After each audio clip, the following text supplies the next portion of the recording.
Hello, good morning mga kapanalig. So, nandito na naman po ako sa inyo.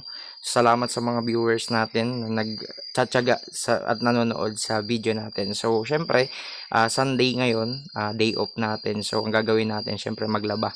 Oo, kasi yun naman talaga yung kailangan natin. Kasi syempre, yung asawa ko is nagpapatulog sa baby. So, maraming tao isasabi, ay, naglalaba ka, baka under ka. Hindi naman pagiging under yung tawag dyan. Ang tawag po dyan, respeto. At syempre, para at least wala kayong away kasi mahirap na. Tapos ngayon, deliver tayo papuntang Palo at saka Tacloban ng atsara natin, yung business natin kasi may mga orders din po tayo. So thank you sa mga nag-order kanina. So medyo marami din siya.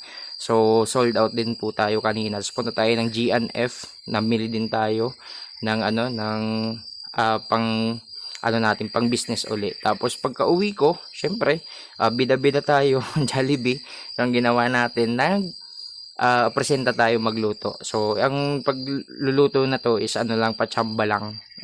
Depende kung masarap, depende kung hindi. So, minarinate ko lang yung manok ng onion powder, tsaka asin. So, yun lang, minarinate ko lang siya for almost ilang minuto. Tapos, prenito ko lang siya. Syempre, buhos natin yung mantika ng baboy, di ba? So, pretuhin natin yung manok natin kasi syempre mas masarap pag was na nakaprito ng kahit papano. So, yun yung medyo naprito na ng konti. So, hinango na natin. So, kasi para at least maggisa na tayo ng onion, tsaka syempre ng laurel. So, ginisa ko lang, tapos babalik lang natin. Sana all binabalikan. Di ba? So, balik lang natin yung manok. Diba? So, ngayon, syempre, pasintabi na sa mga nanonood kasi wala tayong kalan. So, wala tayo nun.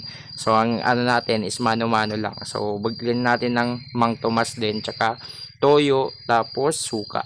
So, yun lang yung nilagay po natin. Tapos, lagyan natin ng konting bitchin para mas sumarap yung pagmamahalan nyo.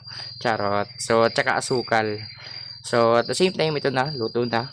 Ready na yung natin. So, guys, sa mga gustong umorder pa ng atsara natin, PM nyo lang kami. Salamat po sa suporta.